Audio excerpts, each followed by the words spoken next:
Well, members of the Corpus Christi Fire Department handed out toys to local students on Santa's nice list today.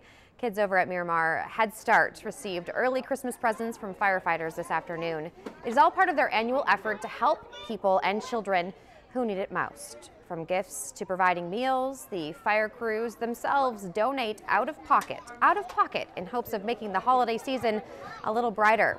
Captain James Brown took a moment to share why he loves doing this every year. The youth are our adults of tomorrow. So hopefully we instill something, a sense of giving to them, maybe that they can pass on down the line.